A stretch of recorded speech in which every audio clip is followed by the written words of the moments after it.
Hello, welcome to Hollywood. We're here at the world-famous Universal Studios, behind 5 of the films in the running for Oscars this weekend.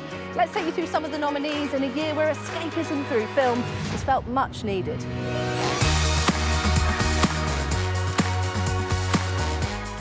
I always wanted someday to make a musical. I always knew in the back of my mind it would be West Side Story. People were craving joy. The introspection and the feeling unsettled that we've all shared really drove me back to that time.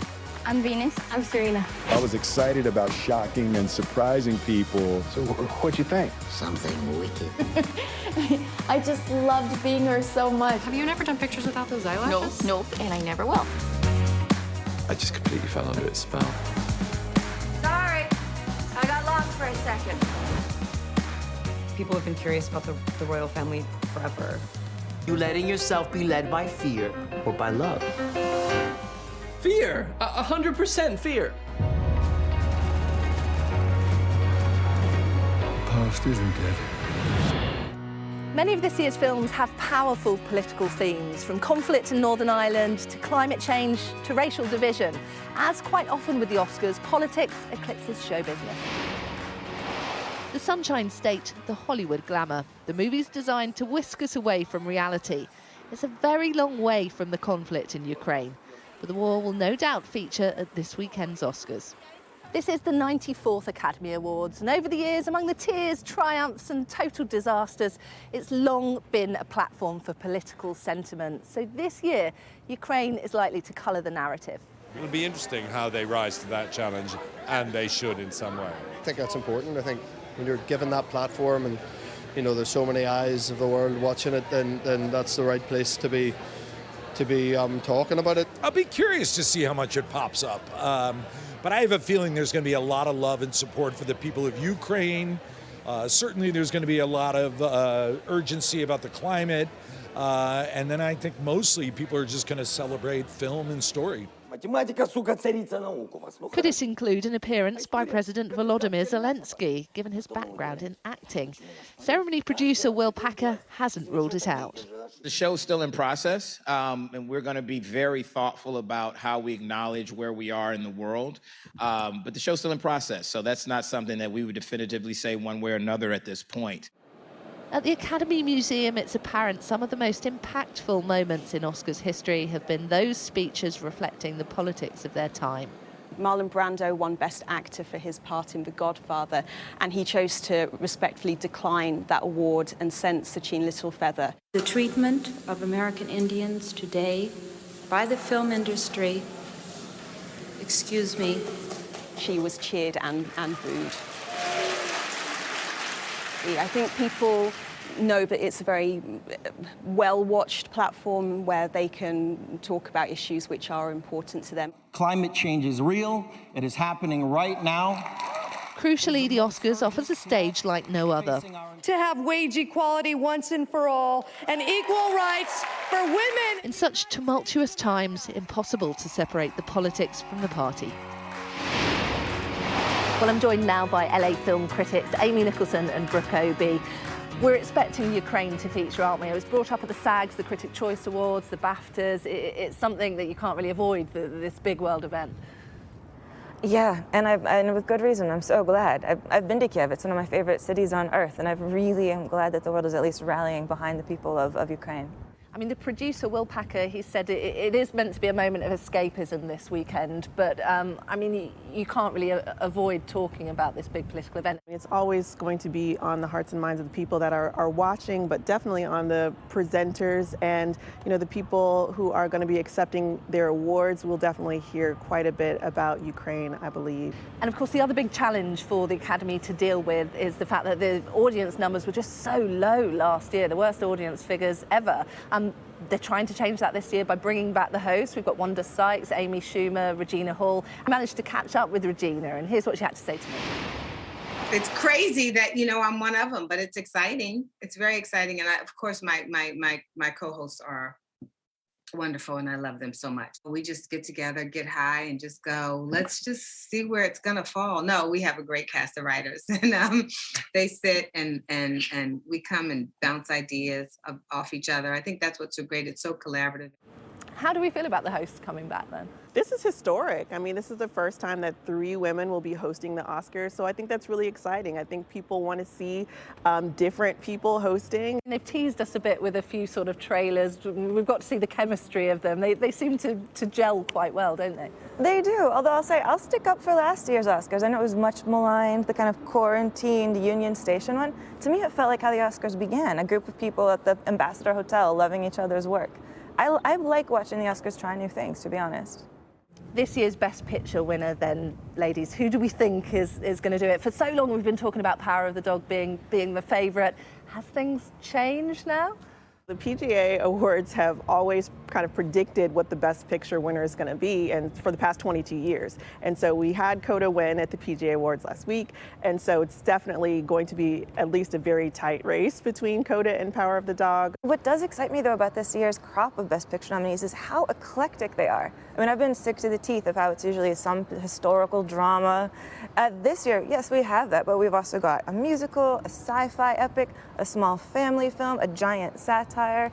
It's at least trying to push the boundaries of what a Best Picture is, and I think we desperately need that more than anything. It's a great lineup this year. Well, even if Power of the Dog doesn't win Best Picture, we're thinking Jane Campion for Absolutely. Best Director. Absolutely. Yeah. So this is only going to be the 3rd time in history that a woman is going to win Best Director too. So it's absolutely going to Jane Campion. Well, she is a phenomenal filmmaker, and I actually managed to catch up with Benedict Cumberbatch, who told me about what it was like working with her. It's really all about Jane and the amount of space she allowed for process, the investment she had in it, the allowance of time in prep, but also in production to be introduced as Phil to the crew rather than Benedict. You'll meet Benedict at the end, he's really nice, this is Phil. Was just really empowering and enabling. It was full permission to be here, which was quite a journey to go on. And so to the films. Power of the Dog is, of course, a front-runner, and there are a fair few Brits in the running. What you doing? Getting mixed up with her. Jane Campion's Western leads the nominations with 12, including a Best Actor nod for Benedict Cumberbatch. 25 years since our first run together. 1900 and nothing. It's a long time. British hopes also lie with Kenneth Branagh's semi-autobiographical drama Belfast, which earned him a director nomination, and Dame Judi Dench a surprise spot in the supporting actress shortlist. Don't look back. And the time keeps ticking. Olivia Colman and Andrew Garfield are also among the British contingent. He told Sky News he welcomes Oscar recognition as it shines a light on the work of playwright Jonathan Larson. To play Jonathan has been one of the most meaningful kind of experiences of my life. So the more I get to talk about him and the more I get to talk about what he was about ethically and the songs that he sang and who he was singing for, that feels... So yeah, it's a beautiful thing to be able to share his story. But there was no room for Spider-Man or Bond in the Best Picture lineup, despite the Academy insisting on an expanded list. It's interesting to see the changes that they've made in the hope that by having 10 nominees that you'd get some more of the big hitters in there and the kind of films that a lot of the public have been going to see and want to see nominated at the Oscars. But very interesting that No Time to Die didn't make it into Best Picture and only had 3 nominations. That, of course, the film that kind of saved cinema in some ways. The pressure is on the Oscars to do something to halt declining audience figures, with last year suffering more than a 50% drop in viewers. And in a post-pandemic world, just as cinemas relied on films like Dune with 10 nods and West Side Story with 7 to bring back customers, the Academy now looks to this Spielberg magic to lure audiences back to the Oscars. Well, one of our big British hopes this year is Sir Kenneth Branagh's film Belfast. Could we see Sir Kenneth maybe getting screenplay, do we think? Best original screenplay, I'm saying, is going to go to him. Actually, I managed to catch up with him when Belfast came out. Here's what he told me about growing up in Belfast. It was really to see whether you could find the story of a family in a difficult situation where humour and all the other coping mechanisms we come up with to try and deal with difficult times could speak to other people. And this lockdown promoted that, I think, because the introspection and the feeling unsettled that we've all shared really drove me back to that time. Gothic Western The Power of the Dog is the favourite to win Best Picture, but we all know Academy voters love an underdog. So the question is, can surprise indie hit CODA sweep in and take the night's big prize? It is a simple story, but CODA is one of the most radical Oscar contenders this year, authentically cast and revolutionary in the insights it offers into deaf culture. L'école qui est à Paris. Less than a decade ago, in the original French film that it's based on, most of the deaf characters were played by hearing actors. Comment s'organiser? La ferme, le marché. Faut réfléchir à une autre solution.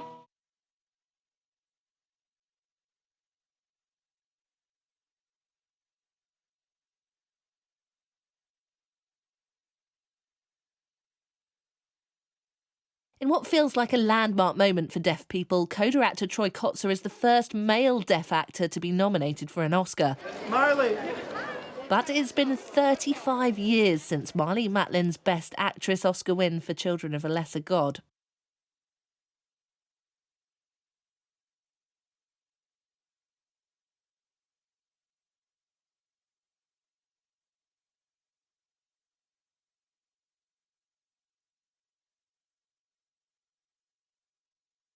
Within Oscar history, CODA will be remembered alongside the greats, not only for how deaf people are portrayed on screen, but for how its success represents an acknowledgement within the industry that authentic casting matters. But there's still a long way to go. Star of A Quiet Place 2, Millicent Simmons says it's wrong that only a handful of deaf actors are working in film.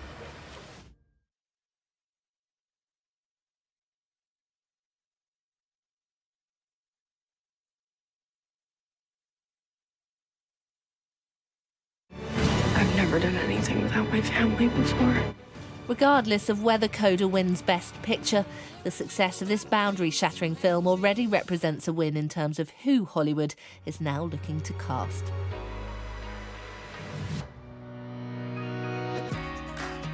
And you can get more Oscars intel on our Sky News Backstage podcast. And don't forget to watch the ceremony exclusively on Sky Cinema from 11 on Sunday night. And join me live on Sky News on Monday from the Vanity Fair party with all the winners. Bye.